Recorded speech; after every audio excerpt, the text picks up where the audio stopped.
But ఏదైనా ఒక్క విషయం ఇలా రాష్ట్ర ప్రజలకైతే స్పష్టత వచ్చింది. మళ్ళొచ్చే గవర్నమెంట్ ఏది అంటే బీఆర్ఎస్ పక్కా అనేది ఇలా ఎవరిని అడిగినా చెప్తున్నారు. 2 ఏళ్ళు అయితే గడిచిపోయింది, ఇక ఉన్నది 2 ఏళ్ళు. కొద్దిగా ఓపికగా మనందరం కలిసి పనిచేస్తే 100కు 100% ఎప్పుడు అసెంబ్లీ ఎన్నికలు పెట్టినా మళ్ళా వచ్చే ఎగిరే జెండా బీఆర్ఎస్ గులాబీ జెండా, అందులో ఏ డౌట్ అవసరం లేదు. బీజేపీ పని కూడా తేలిపోయింది. సరే, ఇప్పుడు తానాజీ గారు అన్నట్టు, మా ప్రశాంత్ అన్న అన్నట్టు దేశం కోసం ధర్మం కోసం అని డైలాగులు కొట్టింది. ఇలా మోడీ గారు ఏమంటారు, సబ్కా సాత్ సబ్కా వికాస్ అనే డైలాగ్ కొడుతుంటది బీజేపీ పార్టీ. కానీ వాస్తవంగా జరిగేది ఏంటంటే అది సబ్కా సాత్ సబ్కా వికాస్ కాదు, वो पूरा बकवास है, वो पूरा बकवास बात है. वो सिर्फ नॉर्थ इंडिया का साथ देता है, सिर्फ मारवाड़ी का साथ देता है, सिर्फ बीजेपी की कार्यकर्ता का साथ देता है, लेकिन पूरे लोगों का साथ नहीं देता ये बीजेपी पार्टी. ఎందుకు మాట, वो गरीबों का साथ नहीं देता, किसानों का साथ नहीं देता, युवा का साथ नहीं देता, दलितों का साथ नहीं देता, सिर्फ नॉर्थ इंडिया का साथ बीजेपी के लोगों के साथ ही साथ देते हैं, उनके लिए काम करता है बीजेपी. ఎందుకు ఈ మాట అంటున్నా, బీజేపీ చెప్పేదేంది అందరి కోసం దేశం కోసం అంటారు. మరి దేశం అంటే దేశంలో తెలంగాణ లేదా? తెలంగాణ దేశంలో భాగం కాదా? ఎందుకు తెలంగాణకు నిధులు ఇయ్యరు అని అడుగుతా ఉన్నా. మీరు బాగా అర్థం చేసుకోవాలి కార్యకర్తలు. ఇలా ప్రజలకు మనం అర్థమయ్యేటట్టు చెప్పాల్సినటువంటి అవసరం ఉంది. ఎందుకు బీఆర్ఎస్ పార్టీయే తెలంగాణకు శ్రీరామ రక్ష? ఈ జాతీయ పార్టీలు తెలంగాణకు ఏ రకంగా అన్యాయం చేస్తాయో మనం చెప్పవలసిన బాధ్యత కూడా మన మీద ఉంది. ఇలా గోదావరి నది తెలంగాణలో ఎక్కడ ప్రవేశిస్తుంది భయ్? మన నిజామాబాద్ జిల్లా కందకుర్తి కాడ ప్రవేశిస్తుంది, మా జుక్కల్ కాన్స్టిట్యున్సీలో వస్తుంది. కందకుర్తిలో గోదావరి వచ్చి తెలంగాణ గుండా ప్రవహించి కింద పోయి ఆంధ్రలో కలుస్తుంది. కానీ ఇదే బీజేపీ ఇప్పుడు 2027లో గోదావరి పుష్కరాలు జరగాలంటే ఆంధ్రాకు 100 కోట్ల రూపాయలు ఇచ్చిండ్రు. 8 ఎంపీలు గెలిపిస్తే తెలంగాణకు గుండు సున్నా పెట్టింది. మరి గోదావరి నది తెలంగాణలో లేదా? గోదావరి పుష్కరాలకు బీజేపీ ఎందుకు నయా పైసా తెలంగాణకు ఇవ్వదు అని నేను అడుగుతా ఉన్నా. గోదావరి నది తెలంగాణలో బారణ ప్రవహిస్తుంది, ఆంధ్రలో ఉండేది 10-20 పైసలు. మరి ఆంధ్రకేమో 100 కోట్లు ఇచ్చినావు, తెలంగాణకు 1 రూపాయి ఇవ్వకపోతే ఈ గెలిచిన 8 ఎంపీలు ఎందుకు మాట్లాడరు? 2 కేంద్ర మంత్రులు ఎందుకు నోరు మూసుకుంటారు? మనం అర్థం చేసుకోవాల్సింది ఏంది, ఆంధ్రప్రదేశ్ లో తెలుగుదేశం పార్టీ గెలిచింది గనక, రీజనల్ పార్టీ ఒక ఉండి గనక వాళ్ళ చేతిలో ఎంపీలు ఉంటే ఢిల్లీలో మెడలు వంచి పైసలు తెచ్చుకున్నారు. ఇలా బీజేపీ 8 ఎంపీల జాగల బీఆర్ఎస్ పార్టీకే 8 ఎంపీలు ఉంటే ఢిల్లీ మెడలు వంచి పైసలు లేకపోదుమా? ఎవడన్నా ఒక్క బీజేపీ ఎంపీ మాట్లాడుతుండా? దయచేసి మీరు అర్థం చేసుకోండి. ఇది ఒక్క విషయమే కాదు, 157 ప్రభుత్వ మెడికల్ కాలేజీలు కేంద్ర ప్రభుత్వం ఈ దేశంలో ఇచ్చిండ్రు. తెలంగాణకు ఒక్కటన్నా ఇచ్చిండ్రా? ఒక్క మెడికల్ కాలేజీ కూడా కేంద్ర ప్రభుత్వం తెలంగాణకు శాంక్షన్ చేయలే. మెడికల్ కాలేజీలు ఇవ్వరు, నవోదయ విద్యాలయాలు ఇయ్యరు, గోదావరి నది పుష్కరాలకు రూపాయి ఇయ్యరు. మరి ఏం చేసింది బీజేపీ? ఇంకోటి చెప్పాలి మీకు, మన ఎల్లారెడ్డి, మన నిజామాబాద్ అన్నపూర్ణ జిల్లా అంటారు దీన్ని. వరి ధాన్యం అద్భుతంగా పండించే జిల్లా. ఇవాళ కేసీఆర్ నాయకత్వంలో 10 ఏళ్లల్లా దేశానికే ధాన్యాగారంగా కేసీఆర్ మార్చిండు. ఇవాళ ఈ దేశంలో అత్యధిక వరి పండించే రాష్ట్రం ఏది? తెలంగాణ. ఇవాళ ఒకప్పుడేమో మనం బియ్యం తెచ్చుకుందాం పక్క రాష్ట్రాలకి, ఇప్పుడు సగం దేశానికి అన్నం తినిపిస్తుంది తెలంగాణ, సగం దేశానికి అన్నం పెడుతుంది తెలంగాణ. వాటికినే అయిందా? ఏమన్నా మంత్రం వేస్తే అయిందా? 24 గంటల కరెంట్ ఇచ్చిండు కేసీఆర్, రైతు బంధు పథకం తెచ్చిండు కేసీఆర్, మిషన్ కాకతీయలో చెరువులు బాగా చేసిండు కేసీఆర్, ఇవాళ ప్రాజెక్టులు కట్టిండు కేసీఆర్, పెండింగ్ ప్రాజెక్టులు పూర్తి చేసిండు కేసీఆర్, పండిన పంటను ప్రతి గింజ కొన్నది కేసీఆర్ ప్రభుత్వం. ఇట్లా ఎన్నో మంచి కార్యక్రమాలు చేసినాం కనుక ఇవాళ దేశానికి ధాన్యాగారంగా తెలంగాణ మారింది. అయితే ఈ ముచ్చట ఎందుకు చెప్తున్నా అంటే 2014లో ఢిల్లీలో బీజేపీలో అధికారంలోకి వచ్చింది. మీ అందరికీ తెలుసు. ఇక్కడ మనం వచ్చినాం, ఢిల్లీలో బీజేపీ వచ్చింది. 2014లో బీజేపీ అధికారంలోకి వచ్చినప్పుడు గోధుమల మద్దతు ధర 1400, వడ్లకు మద్దతు ధర కూడా 1400. గోధుమలు 1400, వడ్లకు కూడా మద్దతు ధర 1400. కానీ ఈ రోజు ఏం జరిగింది మీకు తెలుసా? మొన్న గోధుమల మద్దతు ధర 169 రూపాయలు పెంచిండ్రు. గోధుమలకు మాత్రం బాగా పెంచిండ్రు, వరికి మాత్రం పెంచలే. ఈ రోజు గోధుమల మద్దతు ధర 2585 రూపాయలు. వడ్లకు మద్దతు ధర ఎంత? 2369. అంటే వడ్ల కంటే గోధుమలకు 216 రూపాయలు ధర ఎక్కువ పెట్టిండు మోడీ గారు. మరి బీజేపీ గవర్నమెంట్ వచ్చినాడు 2014లో వడ్లకు 1400, గోధుమలకు 1400, రెండిటికి సేమ్ ఉండే మద్దతు ధర. కానీ ఈ రోజు చూస్తే గోధుమల మద్దతు ధర 216 రూపాయలు పెంచింది. అంటే దక్షిణ భారతదేశంలో పండేటి ఏమో వడ్లు, ఉత్తర భారతదేశంలో పండేటి ఏమో గోధుమలు. అంటే మోడీ ఇలాకాల వాళ్ళ గుజరాత్లో, వాళ్ళ ఉత్తరప్రదేశ్లో, వాళ్ళ ప్రాంతంలో పండే గోధుమలకేమో ధర పెంచిండ్రు. మన తెలంగాణలో, మన దక్షిణ భారతదేశంలో పండే వడ్లకు మాత్రం ధర కమ్మి చేసిండ్రు. క్వింటల్కు 216 రూపాయలంటే 30-35 క్వింటలు పండుతాయి ఎకరానికి. అంటే ఎకరం మీద తెలంగాణ రైతు ఒక 6-7 వేల రూపాయలు నష్టపోతుండా లేదా? పెట్టుబడి అయితే సేమ్. నువ్వు ఆనాడు 1400 గోధుమలు ఉండే, 1400 వడ్లుండే. ఇప్పుడు కూడా అదే ధర ఇచ్చుంటే మా తెలంగాణ రైతుకు ఎకరానికి 6-7 వేల రూపాయల లాభం వచ్చునా రాకపోనా? అంటే ఎంత నష్టపోయినట్టు 10 ఏళ్లలో? ఎన్ని క్వింటాళ్లు, ఎంతమంది రైతులు, ఎన్ని కోట్ల రూపాయలు ఈ తెలంగాణ నష్టపోయింది? మరి సబ్కా సాత్ సబ్కా వికాస్ అంటే ఇదేనా? ఇది బక్వాస్ కాదా? సబ్కా సాత్ సబ్కా వికాస్ అంటే మరి మన వడ్లకు కూడా గోధుమలతో పాటు సమానంగా 2585 రూపాయల మద్దతు ధర ఇవ్వాల్సినటువంటి అవసరం ఉంది. దీని మీద బీజేపీ ఎంపీలు ఎవరైనా అడుగుతాడా? కేంద్ర మంత్రి కిషన్ రెడ్డి నోరిపుతాడా? బండి సంజయ్ మాట్లాడతాడా? ఒక్కరు కూడా మాట్లాడరు. వీళ్ళకి వాళ్ళని చూస్తేనే భయం పట్టుకుంటుంది. మరి అదే బీఆర్ఎస్ ఎంపీలు ఉండుంటే నువ్వు ఏదైనా గోధుమలకు బాగా వెచ్చినావు, మా వడ్లకు ఎందుకు ఇవ్వని ఇలా గట్టిగా అడిగే సత్తా ఒక బీఆర్ఎస్ పార్టీకి మాత్రమే ఉంటది అనేటువంటి విషయం నేను మీకు మనవి చేస్తా ఉన్నా. ఇవన్నీ మనం గమనించాలి. ఇలా మన బడ్జెట్ పెట్టిండ్రు, కేంద్ర బడ్జెట్ పెట్టిండ్రు. కేంద్ర బడ్జెట్ లో ఆంధ్రప్రదేశ్ కి ఏమో స్పెషల్ ప్యాకేజీలు ఇచ్చిండ్రు. తెలంగాణకి ఏమైనా ఇచ్చిండ్రా? ఆడ అమరావతికి ప్యాకేజీలు ఇచ్చిండ్రు, విశాఖకు ప్యాకేజీలు ఇచ్చిండ్రు, విశాఖ ఉక్కుకు ప్యాకేజీలు ఇచ్చిండ్రు. సరే వాళ్ళకి ఎందుకు ఇచ్చిండ్రని నేను అంటలేను, ఇయ్యండ్రి, బరాబర్ ఇయ్యండ్రి. కానీ తెలంగాణకి ఎందుకు ఇయ్యరు? ఇవ్వమని ఈ తెలంగాణ బీజేపీ ఎంపీలు, కేంద్ర మంత్రులు ఎందుకు నోరు విప్పరు అని నేను అడుగుతా ఉన్నా. మరి దేశం కోసం అంటే దేశంలో తెలంగాణ లేదా? కేంద్ర బడ్జెట్ల గుండు సున్నా, గోదావరి పుష్కరాల్లో గుండు సున్నా, మెడికల్ కాలేజీల్లో గుండు సున్నా, నవోదయ విద్యాలయాలు ఇవ్వమంటే గుండు సున్నా, చివరికి వడ్లకు మద్దతు ధర ఇవ్వమంటే మొండి చేయి చూపిస్తుంది. మరి ఏం చేసినట్టు ఇది సబ్కా సాత్ వికాస్ అవుతుందా? ఇది బక్వాస్ కాదా? మరి ఎందుకు బీజేపీకి మనం ఓటేయాలి? బీజేపీకి ఓటేసిన పాపానికి ఒక్కొక్క రైతుకు ఒక ఎకరానికి 7,000 రూపాయల నష్టం జరుగుతా ఉంది. అంటే బీజేపీకి ఓటేసి 7,000 తుట్టి కావాలన్నా మన రైతు? మనం ఓటేసుడెందుకు, 7,000 నష్టపోవడెందుకు? బీజేపీని కళ్ళు తెరిపియాలంటే మా తెలంగాణలో పండేదే వరి. మా తెలంగాణలో 80% వరే పండుతుంది, మిగతాదంతా కూడా తక్కువ ఉంటుంది మనకు. మరి ఆ వడ్లల్లో ఇవాళ అన్యాయం అయితలేదా?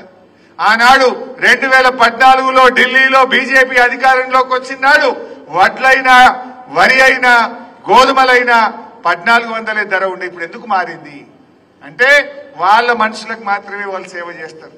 తెలంగాణలో పెట్టుబడులు పెట్టాలంటే నిధులు ఇయ్యరు, తెలంగాణ పరిశ్రమలకు నిధులు ఇయ్యరు, తెలంగాణ రైల్వే లైన్లకు నిధులు ఇయ్యరు, తెలంగాణ హైవే పనులు ఆపుతారు. ఇలా హైదరాబాద్ చుట్టూ రీజనల్ రింగ్ రోడ్ 5 ఏళ్ల నుంచి గాలినే ఊలాడుతున్నది. అది ముందుకు పోతలేదు. రేవంత్ రెడ్డి అడగడు, మోడీ ఇయ్యడు. అంటే ఈ రోజు మనం ఆలోచించాల్సింది తెలంగాణ ప్రజలు, రేపు మనం గవర్నమెంట్ ఎట్లా వస్తుంది? ఖచ్చితంగా రేపు వచ్చే గవర్నమెంట్ బీఆర్ఎస్ గవర్నమెంటే. అయితే ఎమ్మెల్యేలు రాష్ట్ర ప్రభుత్వం కాదు, దాంతో పాటు కేంద్రంలో కూడా కీలక పాత్ర పోషించాలంటే బీఆర్ఎస్ పార్టీ ఎంపీలు గెలవాల్సిన అవసరాన్ని కూడా ఇవాళ మనం గమనించాలి. ఎంపీలు ఉన్నాయి కనుకనే ఒక రీజనల్ పార్టీ ఆంధ్రప్రదేశ్ లో బలంగా ఉంది కనుకనే ఇలా ఆంధ్రప్రదేశ్ కు నిధులు వస్తున్నాయి. రేపు తెలంగాణకు నిధులు రావాలంటే, మన హక్కులు మనం పొందాలంటే, మన వాటా మనకు దక్కాలంటే ఇలా రాష్ట్ర ప్రభుత్వమే కాదు, ఎంపీలుగా కూడా బీఆర్ఎస్ నాయకులే గెలవాల్సినటువంటి అవసరం ఉంది. ఇలా అన్ని అర్థమైనాయి. రేవంత్ రెడ్డి వచ్చినాక ఏముంది? అన్ని తిరోగమనమే కదా. భూములు అమ్ముతున్నాయా? ఇప్పుడు ఇక్కడ భూముల ధరలు తగ్గినాయా పెరిగినాయా? ఏమైనాయి? రేవంత్ రెడ్డి వచ్చినాక పన్నులు వేసుడు తప్ప కొత్తగా ప్రజలకు ఇచ్చింది ఏం లేదు. అయితే రద్దు లేకపోతే పన్నులు వేస్తాడు. ప్రజల మీద భారం వేసిండు. బీర్ల ధరలు పెంచిండా లేదా? విస్కీ ధర పెంచిండా లేదా? విత్తనాల ధర పెంచిండా లేదా? ఆర్టీసీ బస్ ఛార్జీల ధర పెంచిండా లేదా? అన్ని పెంచుడే. ఆడోళ్ళకు ఫ్రీ అన్నాడు, మగోళ్లకు డబుల్ చేసిండు. ఆడోళ్ళకు ఫ్రీ అన్నాడు, మగోళ్లకు డబుల్ టికెట్ కొడుతుండు. మరి ఇక నువ్వేం ఫ్రీ ఇచ్చినట్టే? భార్యకు ఫ్రీ అంటివి, భర్త దగ్గర డబ్బులు వసూలు చేస్తేవి. ఇక నువ్వు ఫ్రీ ఇచ్చినట్ట, గుంజుకున్నట్ట? ఇదేం డ్రామా? అంటే ఇలా అన్ని ధరలు పెంచుడే. ధరలు పెంచుడు, పేదలకు పథకాలు రద్దు చేసుడు. కేసీఆర్ కిట్టు బంద్ పెడితివి, న్యూట్రిషన్ కిట్టు బంద్ పెడితివి. న్యూట్రిషన్ కిట్టు కామారెడ్డిలోనే మా గంప గోవర్ధన్ దగ్గరనే స్టార్ట్ చేసిన స్కీమ్ నేను. అది బంద్ అయిపోయింది. కేసీఆర్ కిట్టు బంద్ అయిపోయింది. బతుకమ్మ చీరలు బంద్ అయిపోయినాయి. ఇవాళ అన్ని స్కీములు ఒకటొకటి బంద్ పెట్టుకుంటూ పోతున్నాడు. మరి మనం ఆలోచించాలి. కేసీఆర్ ఉండగా ఎట్లు ఇచ్చిండు? రేవంత్ రెడ్డి వచ్చి ఎందుకు బంద్ అవుతున్నాయి? నీకు పేదల మీద ధ్యాస లేదు, పేదల మీద ప్రేమ లేదు. ఇది కేవలం దోచుకునే ప్రభుత్వం. రేవంత్ రెడ్డి నీతి ఏందో అర్థమైపోయింది ప్రజలు. ఇలా ఏ సర్వే చేసినా రేపు జిల్లా పరిషత్ ఎన్నికల్లో బీఆర్ఎస్ పార్టీ గులాబీ జెండా ఎగిరేస్తుంది అనేది అందరికీ అర్థమైంది. పొద్దున్నే జైరాబాద్కి వచ్చి చాలా మంది బీజేపీకి రాజీనామా చేసి బీఆర్ఎస్ లో చేరిపోయింది. ఇప్పుడు ఈడికి వస్తే కామారెడ్డిలో మా తారాజన్న నాయకత్వంలో చాలా మంది బీజేపీకి రాజీనామా చేసిండ్రు. ఈడికెళ్ళి ఇప్పుడు జూబ్లీ హిల్స్ పోతున్నా ఆడ కూడా చాలా మంది బీజేపీకి రాజీనామా చేసి ఇలా బీఆర్ఎస్ లో చేరిపోతాం. ఎటు చూసినా అదే గాలి ఉన్నది. అంతా మళ్ళా కేసీఆర్ రావాలనేటువంటి వాతావరణం ఉంది. ఇక మరి మొన్న వరదలు వచ్చినాయి. వరదలు వస్తే ఏం జరిగిందో మీకు తెలుసు. మీ ఎమ్మెల్యే ఏమో ప్యాకేజ్ తెస్తా పెద్ద ప్యాకేజ్ తెస్తా అన్నాడా? వచ్చిందా? మరి ప్యాకేజ్ తెస్తా అన్నోడేమో సపోర్ట్ చేస్తలేడు, ప్యాకేజ్ ఇస్తా అన్నోడేమో పత్త లేకుండా వికిండు. రేవంత్ రెడ్డి వచ్చి ఏమన్నాడు? పోయిన నెల 4వ తారీఖు నాడు ఏమి కష్టం కళ్ళార చూద్దామని వచ్చిన, కళ్ళతో చూస్తే నాకు అర్థమవుతుందని వచ్చిన, మీ మీద ప్రేమ కొద్ది వచ్చిన. ఇక తెగ మాట్లాడిండు. కానీ ఇచ్చిందైతే గుండు చిన్న రూపాయి ఇచ్చినాడే. ఒక్క రూపాయి. ఓ బ్రిడ్జ్ నువ్వు చూసిపోయిన బ్రిడ్జ్ కూడా ఇప్పటికీ ఎల్లారెడ్డికి వెళ్ళి కామారెడ్డికి ఆ బ్రిడ్జ్ కూడా ఇంకా బస్సు నడతలేదు దాని మీద. జోక్ అయిపోయింది. అంటే ఇలా రేవంత్ రెడ్డి కేవలం మా మెదక్ కూడా వచ్చిండు. మెదక్లో కూడా ఇట్లే చెప్పిపోయిండు. ఆడ రివ్యూ చేసి ఆడో రూపాయి ఇచ్చింది లేదు, కామారెడ్డికి రూపాయి ఇచ్చింది లేదు. అన్ని మాటలే. ఇవాళ ప్రజలకు అర్థమైంది. అదే కేసీఆర్ ఉంటే ఇట్లుండునా? పంట నష్టపోయిన రైతులకు ఎకరానికి 10,000 ఇస్తామని చెప్పిండ్రు. 1 రూపాయి ఇచ్చినాడే? ఎవరికన్నా వచ్చిందా? 40-50 వేల ఎకరాలు ఈ కామారెడ్డిలో ఇవాళ పంటలు దెబ్బతిన్నాయి. రైతులకు 1 రూపాయి ఇచ్చిన పరిస్థితి లేదు. సో నేను అందరినీ కార్యకర్తల్ని కోరేది ఒక్కటే, మన బాకీ కార్డులు కూడా వస్తాయి మీకు. జర ఇంటింటికి బాకీ కార్డు తీసుకుపోండి, ప్రజలను చైతన్యపరచండి. ఇవాళ ప్రతి అక్కకు చెల్లెకు మహాలక్ష్మి పథకం కింద నెలకు 2,500 ఇస్తా అన్నాడా? ఇప్పుడు 22 నెలలు నిండింది. 22 నెలలు ఇంటూ 2,500 అంటే ఒక్కొక్క మహిళకు 55,000 రూపాయలు కాంగ్రెస్ పార్టీ బాకీ పడ్డది. ఎవడన్నా కాంగ్రెస్ వాడు వస్తే బిడ్డ 55,000 ఖచ్చితంగానే నువ్వు మాట్లాడాలరా అని చెప్పి గల్ల పట్టుకొని కాంగ్రెస్ వాడు నిలదీయాలి. ఇవాళ వృద్ధులు వితంతువులు 200 ఉన్న పెన్షన్ ను 10 అంతలు పెంచి 2,000 చేసిండు కేసీఆర్. 10 అంతలు పెరిగింది. రేవంత్ రెడ్డి ఏమన్నాడే? డిసెంబర్ లో ఇందిరమ్మ రాజ్యం వస్తుంది, అవ్వకిస్తా తాతకిస్తా, 4000 ఇస్తా, అత్తకిస్తా కోడలికిస్తా. అత్త లేదు, కోడలు లేదు, 4000 లేదు, ఇచ్చే 2000 2 నెలలు కొత్త పెట్టిండు. ఎవరైనా ముసలాలను చూడు 2 నెలలు ఎగబెట్టిండు. ఆ ఇచ్చే 2000 2 నెలలు ఎగబెట్టిండు రేవంత్ రెడ్డి. మరి ఆడవని 4000 లెక్క ప్రకారంగా ప్రతి అవ్వకు తాతకు అత్తకు కోడలకు కాంగ్రెస్ పార్టీ 44,000 రూపాయల పెన్షన్ డబ్బులు బాకీ పడ్డది. ఎవడన్నా లోకల్ బాడీ ఎన్నికల్లో కాంగ్రెస్ వచ్చి ఓటు అడిగితే ఆ అవ్వ కావచ్చు, తాత కావచ్చు, మా కోడలు పిల్ల కావచ్చు, బిడ్డ 44,000 పెట్టినాకనే నువ్వు ఓటు అడగాలరా అని చెప్పాలి వాడికి. రైతు బంధు ఏమైంది మీకు తెలియదా? 15,000 ఇస్తా.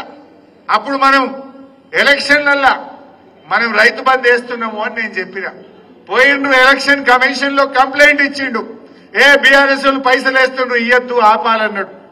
ఏమన్నాడు ఇంకా, ఇప్పుడైతే 10,000, డిసెంబర్ అయిపోతే 15,000 వస్తాయన్నాడు. వచ్చినాయా 15,000? పోయిన వానకాలం ఎగదొప్పిండు, పోయిన యాసంగి 3 ఎకరాలకు ఇచ్చిండు, మీదోళ్ళకి ఎగదొప్పిండు. మొన్న ఇప్పుడు పంచాయతీ ఎన్నికలు పెట్టాలని 12,000 ఇచ్చిండు. దానికి కూడా ఏం డ్రామా, కౌలు రైతుకి ఇస్తా, ఇద్దరికి ఇస్తా, 15,000 ఇస్తా. ఇప్పుడు కౌలు రైతు అంటే ముచ్చటనే ఎత్తలేడేవాడు. కౌలు రైతు గురించి ఏమైనా అంటే అది రైతు కౌలు రైతు వాళ్ళే చూసుకుంటారు. ఎలక్షన్ల ముంగటనేమో రజనీకాంత్, ఎలక్షన్ అయిపోతే గజనీకాంత్. ఏం డ్రామా ఇది? అప్పుడేమో ఈయనకిత్తా ఆయనకిత్తాను, ఈయనకి ఎగబెట్టాను, ఈయనకిత్తాను, ఆయనకి ఎగబెట్టాను. ఇప్పుడేమంటుండు, వాళ్ళే చూసుకోవాలి. కౌలు రైతులకు ఎగబెట్టిండు, రైతు బంధు ఎగబెట్టిండు. ఇవాళ ఇవన్నీ కూడా మీ అందరికీ తెలిసిన విషయాలు. 2 లక్షల ఉద్యోగాలు అన్నాడు, ఒక్క సంవత్సరమే 2 లక్షలు ఇస్తా అన్నాడు. 2 ఏళ్ళే 80 ఉద్యోగాలు. సబ్బులు లేదు. కేసీఆర్ గారు నోటిఫికేషన్ ఇచ్చి, కేసీఆర్ పరీక్ష పెట్టి, కేసీఆర్ ఫలితాలు ఇస్తే వాళ్ళకి కాయిదాలు వచ్చి నేను ఇచ్చిన అంటాడు. ఇక నేను మొన్న పేరు పెట్టినా, రేవంత్ రెడ్డి అంటే సీఎం కాదీనా, కటింగ్ మాస్టర్. సీఎం అంటే కటింగ్ మాస్టర్. జేబులో కత్తెర పెట్టుకొని తిరుగుతాడు రేవంత్ రెడ్డి.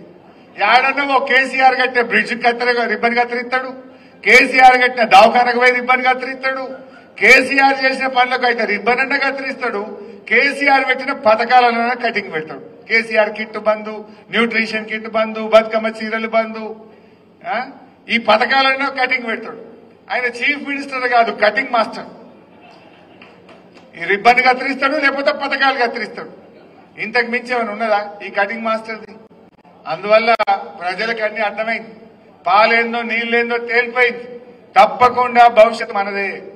నాకైతే సంపూర్ణమైన విశ్వాసం ఉంది. రేపు తెలంగాణలో ఎప్పుడు ఎన్నికలు వచ్చినా 100 సీట్లు బీఆర్ఎస్ పార్టీ గెలిచి తీరుతుంది. ఎవడెవడు అధికారులు, పోలీసు మా కార్యకర్తలు తిప్పలు పెడుతుర్రో బిడ్డ, మీ సంగతి చెప్తాం, మిమ్మల్ని ఇడిచిపెట్టేది లేదు, జాగ్రత్త అని హెచ్చరిస్తా ఉన్నా. అయిపోయింది గవర్నమెంట్, వచ్చేది బీఆర్ఎస్ఏ. పోలీస్ అధికారులు, ఇంకా ఎవరైనా అధికారులు జాగ్రత్తగా ఉండండి అని కూడా ఈ సందర్భంగా నేను హెచ్చరిస్తా ఉన్నా. పోయిన 10 ఏళ్లు ఊకున్నాం.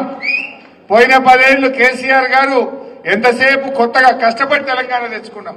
త్యాగాల తెలంగాణ, ఇది అభివృద్ధి జరగాలని నిరంతరం నిమిషం తెలంగాణ అభివృద్ధిలో పనిచేసినాం. కానీ ఈ తప్ప అభివృద్ధి చేస్తాం, ఎక్స్ట్రా చేసిన అధికారులకు వడ్డీతో సహా చెల్లిస్తాం, జాగ్రత్త. అది నాయకుడైనా, కొంతమంది కాంగ్రెస్ ఎమ్మెల్యేలు కన్నులు ఎత్తికెక్కి మాట్లాడుతున్నారు. ఎవడన్నా బీఆర్ఎస్ వాడు పోస్ట్ పెట్టే చాలు వాడిని అరెస్ట్ చేస్తున్నారు. బీఆర్ఎస్ వాళ్ళు ఉన్నదని నిలదీస్తే కేసులు పెడతా ఉన్నారు. బిడ్డ, నువ్వేమైనా పర్మనెంటా? నువ్వు కేసులు ఎక్కువ తక్కువ పెడితే రేపొద్దున నువ్వు కూడా ఇరుక్కుంటావు, జాగ్రత్త అని చెప్పి కూడా ఆ ఎమ్మెల్యేలను, ఆ కాంగ్రెస్ నాయకులను కూడా నేను ఈ సందర్భంగా హెచ్చరిస్తా ఉన్నా. అందువల్ల కార్యకర్తలారా, మన లీగల్ టీం మీకు వెన్నంటి ఉంటది. ప్రశాంత్ అన్న ఈ జిల్లాలో మీకు వెన్నంటి, మీకు అండగా ప్రశాంత్ అన్న ఉంటాడు. బీఆర్ఎస్ పార్టీ ఉంటది. ధైర్యంగా ముందుకు పోండి, భవిష్యత్తు మనదే. ఎగిరే జెండా గులాబీ జెండా, ఎవరు అనుమానం పెట్టుకోవాల్సిన అవసరం లేదు. మంచిగా ముందుకు పోదాం, అందరం కలిసికట్టుగా మన గవర్నమెంట్ తెచ్చుకుందాం, ప్రజలకు మేలు చేద్దాం. ప్రజలకు అన్ని విషయాలు కూడా అర్థమైనాయి. ఇంకా చాలా విషయాలు మాట్లాడాల్సి ఉండే కానీ నాకు ఇంకొక మీటింగ్ ఉంది. మళ్ళా ఎన్నికల టైంలో వచ్చినప్పుడు ఇంకా వివరంగా మాట్లాడుకుందాం. మరి ముఖ్యంగా అమెరికా నుంచి వచ్చి తమ్ముడు కిషోర్ రెడ్డి ఇలా అమెరికా నుంచి వచ్చి బీఆర్ఎస్ పార్టీలో చేరిన కిషోర్ రెడ్డి గారికి, ముఖ్యంగా నా మిత్రుడు తానాజీ గారికి హృదయపూర్వకంగా స్వాగతం సుస్వాగతం. జై తెలంగాణ.